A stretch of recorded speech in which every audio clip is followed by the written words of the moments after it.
You ask Tiger to solve. This deals with linear equations with one unknown. The final result is x equals 44 over 25. Let's solve it step by step. Group all constants on the right side of the equation. Add 3 over 5 to both sides. Combine the fractions. Combine the numerators. Reduce the zero numerator. Simplify the arithmetic.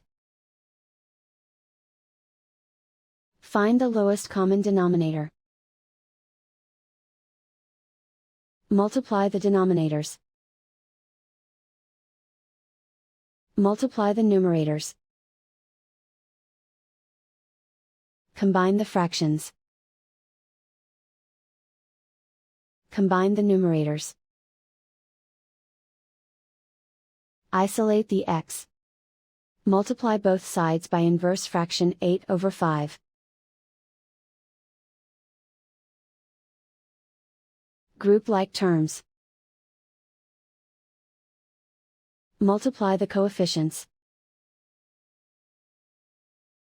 Simplify the fraction. Multiply the fractions. Simplify the arithmetic.